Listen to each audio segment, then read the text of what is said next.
Let's start by looking at what TD3 actually is. TD3 stands for Twin Delayed Deep Deterministic Policy Gradient, and it was proposed in 2018 as an improvement over DDPG. And DDPG works well in continuous control tasks, but it has a major issue. Its critic network tends to overestimate Q values, which leads to poor policy updates over time. Now, TD3 was developed specifically to address that problem. The idea was to keep the core structure of actor critic methods, but make a few changes to stabilize training. These are three main updates here. There are, and it uses two critic networks instead of one, which helps to reduce those our estimations. It also updates the actor less frequently than the critics, that's the delayed part. And finally, it adds a noise to the target action when computing target Q values, which helps make the critic less sensitive to slight policy changes. So overall, the changes are actually quite simple but effective. We are not throwing away DDPG, we are just patching up its weak spots. And here we have an architecture for TD3. Okay, at the top we have the actor network. Its job is to take a state as input and output a deterministic action. That's represented by the policy function here, and you can see here p pi of s. And over time, as we train a policy, the actor is updated. You can see a counter here showing how many updates have been made to the actor so far. Below that, we have the twin critic networks. Here you can see. These are just to separate Q functions, Q theta 1 and Q theta 2. They both take the state and action as input and estimate how good that action is in that state. The key thing is during tuning, TD3 uses the smaller of the two Q values when computing the loss. This is the what helps reduce our estimation issue we talked about earlier. And if you are wondering why we need to two critics instead of just averaging, well, the minimum forces the algorithm to be a bit more conservative. It only trusts an action if both critics think it is good. And if even one of them gives it a low score, it pulls the value estimation down, and that helps keep learning stable. And that's okay. Team critics is done. Okay, now let's look at what's happening during updates. You can see here that the critic networks are updating more often than the actor, and in this animation it's showing the critics being updated on every tuning cycle, while the actor is updated less frequently, maybe every 2 or 3 steps instead. And this staggered update schedule helps because the critics need to catch up before we make changes to an actor. Otherwise, the actor might start chasing noise or unstable value targets, and that just slows down or breaks training together. And that's okay. There is also a note at the bottom here. Tau equals 0.005. That refers to the soft update rate for the target networks, and I will explain what those are next. Okay. So here we have the target networks, and these are copies of the main actor and critic networks, but they are updated more slowly. We use these target networks to compute the targets in the loss functions during training, and the updates here are not hard replacements. Instead, they are soft updates, which means we move target weights just a small fraction toward the main network weights each time. That fraction is defined by tau, which in this case is 0.005. So why do we do this? The point is to prevent the targets from changing too quickly, which called destabilized training. The target networks act like a moving average of the main networks, and that helps to smooth out the learning process. And let's look at our environment. So here, in this setup, we are working with a continuous control task. This means the action space is not limited to discrete choices like left or right. Instead, the agent can pick values along a continuous range, like applying a force 0.4 or rotating an angle by 0.7. These kinds of tasks are common in robotics and physical simulations. At every step the agent takes here produces a new state, a reward, and a flag for whether the episode has ended. And as the training runs, you will see the step count go up. And here it is showing that's okay. And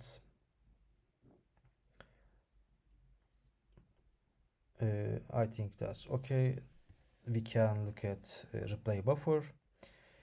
It is one of the core components that makes TD3 work efficiently, and you can think of it like a big memory bank. Every time the agent interacts with the environment, it saves that experience as a tuple, and I mean state, action, reward, next state, and we write that as SARS prime, as you can see here. And this lets the agent break the correlation between consecutive steps, which is a big deal in reinforcement learning.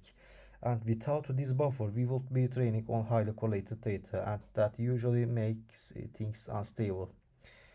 The buffer can store up to a million of these transitions, and when it is time to update the network, it samples a mini batch of size is 256 examples randomly. And this sampling process helps smooth out learning and gives us a broader view of what the agent has seen over time. And TD3 brings together five key ideas, and we have already talked about most of them. First is doing critics. That's how we keep the Q value estimates from being too optimistic. Then we have got the late policy updates. This just means we don't update the actor every time. We wait a bit to let the critics learn first. Third is target policy smoothing, and I will come to that in just a second. And fourth, we have target networks, slow moving copies of our actor and critics. And finally, the replay buffer is here, I just showed you. And policy smoothing. What's happening here? This is another thing that separates TD3 from earlier algorithms like DDPG. The idea is pretty straightforward. When we calculate the target Q value, instead of plugging in the exact output of the target actor, we add a bit of noise to it, and then we clip that noise so it doesn't get too extreme. And here's the formula. The action A prime is computed as the output of the target policy, pi prime of S prime plus some Gaussian noise. Okay. And that noise is clipped between minus C and plus C, and then the final result is clipped again to stay within the valid action range. This prevents the policy from relying too much on sharp peaks or rate bumps in the Q function. And on the screen you can see what that noise actually looks like. And the blue dot represents a target action, and the noise scale and clipping threshold control how far it can move around. And we are adjusting two things here. What are they? Sigma, which is standard deviation of the noise, and C, which is the clipping limit. And if you increase sigma, the noise becomes more spread out. If you increase C, you allow the noise to move forward before it gets capped. Let's try.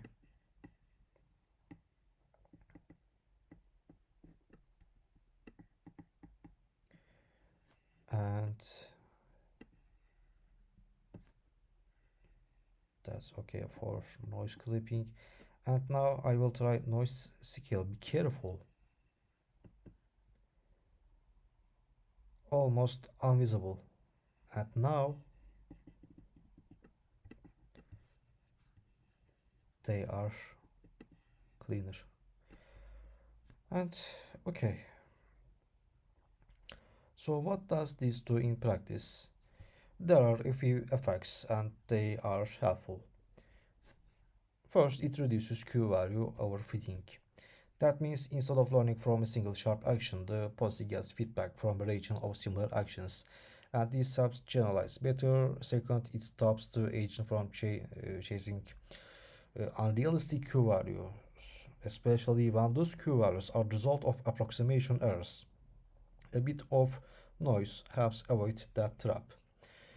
Third, it regularizes the policy, so instead of the agent jumping between extreme actions, it tends to prefer smoother transitions.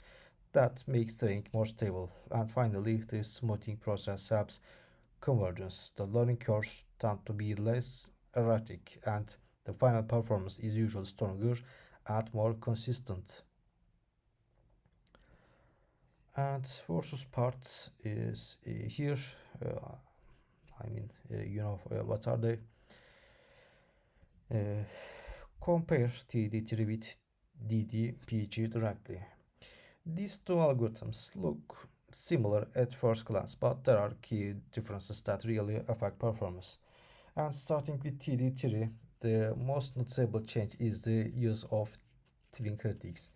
Instead of relying on a single Q network, TD3 keeps two and uses the smaller value when updating. That helps cut down our estimation. Then we have got delayed policy updates. The actor is not updated every time like the critics are. It waits, which gives the critics time to stabilize first. And there is also target policy something where we add clipped noise to the action during critic updates. This helps regularize the queue function and prevents the agent from being too sensitive to slight changes. And overall, across many continuous control benchmarks, TD3 tends to do better. It just performs more consistently. DDPG, you will see where the problems start. It only has a one critique, and that alone makes it more prone to overestimation. It also updates actor and critic networks at the same time, so there is no gap to let the queue function settle before changing the policy. And there is no smoothing either. DDPG feeds the raw deterministic target action straight into the queue function during updates, and that can be risky, especially if the critic is still bouncing around. And because of these choices, DDPG is a lot more sensitive to the tuning of hyperparameters. Sometimes it works well, but it is easier for it to go unstable or plateau early. And algorithm flow is here. At the very beginning, we initialize everything that includes the actor network, the two critics, and the corresponding target networks. The targets are copied from the main networks to start with, and they will be updated gradually over time. We also initialize the replay buffer, which is going to hold experiences collected from the environment. That's okay. And once running starts for each time step, we begin by selecting an action. The actor gives us an action based on the current state, and we add a bit of random noises to it so the agent explores instead of repeating the same thing. Then we clip the action to make sure it stays within valid bounds, and that action is sent into the environment, which returns a reward at the next state. We store the full experience, state action reward to next state, and down flag in the replay buffer. Then we move on to the next step. Then when it is time to actually update the networks, we first sample a batch of experiences from the replay buffer, and from that batch we compute the target action using the target network. Again, we add clip noise. This is the target process, something part we talked about earlier, and using uh, that noise action, we feed it into target critic networks to compute the target Q value. And here's where TD TD differs again. Instead of taking an average of the two Q values, we take the minimum. That's a built-in safety mechanism. It makes learning more cautious. And that's okay. Then we use the target value to compute the loss for the both critics and update them using standard gradient descent. So as for the actor update, that's done less frequently. Every few steps, depending on a set interval, we update the actor by maximizing the Q value predicted by the first critic. This is a deterministic policy gradient step, and it is using the chain rule to compute how to change the policy to make the Q value go up. Finally, the target networks are updating using a soft update. Okay, instead of copying the new weights directly, we blend them slowly using a parameter called tau, here tau, and that's usually a small number like 0.005. And this helps to keep the target stable over time, which makes steering smoother. And pseudocode is okay. Let's stop here. Critical update rule. What is that? What we do here is we calculate the target Q value using the minimum of the two target critics. So instead of picking one at random or averaging them, we always take the smaller one, and that gives us a lower, more conservative estimate, and this helps prevent algorithm from overestimating future rewards. Then we use that value to compute the loss for each critic network. It's a standard squared loss, just the difference between the predicted value and the target value squared. Actor update rule, it looks a little different and it is late. Instead of updating the actor on every step, we do it once every couple of iterations. And this gives the critic time to adjust before the policy starts changing again. The formula here is a policy gradient. You are taking the derivative of the Q value with respect to the action and then chaining that with the gradient of the policy with respect to its own parameters. And the idea is to adjust the policy in direction that increases expected value. Okay. And other parts, advantages. What are they? 4, 5, 6. Okay. First, reduced overestimation. By using twin critics and taking the minimum, TD3 allows inflating the value of actions that are not actually that good. This makes the agent more cautious and gives better learning signals. And second, it is more stable. What that means, the delays in the actual updates and the added noise during target calculation help smooth things out. Instead of constantly reacting to noisy Q values, the agent learns from more reliable updates. Then third, it performs better on most continuous control tasks. Benchmarks show that TD3 consistently beats DDPG and even some newer algorithms, especially in tasks with high dimensional action spaces. And fourth, it handles hyperparameter choices better.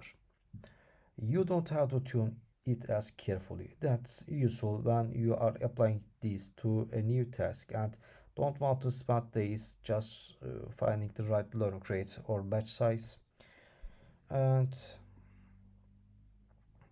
what can I say? If you run it multiple times with different random seeds, the results will be more consistent. That matters a lot when you are trying to compare models fairly and sample things, because the theoretics are giving better feedback, the agent can learn more from each interaction with the environment. And we have the last four things. They are applications. Robotics first. It's being used for tasks that require precise and continuous control, like robotic arms, leg locomotion, and even delicate object manipulation. These systems benefit from stable, fine-grained processes, which TD3 is good at producing. In autonomous vehicles, the continuous nature of the control problem makes TD3 a natural fit. It's useful in things like steering, throttle control, or braking, where you are not making binary choices but rather adjusting things in small steps.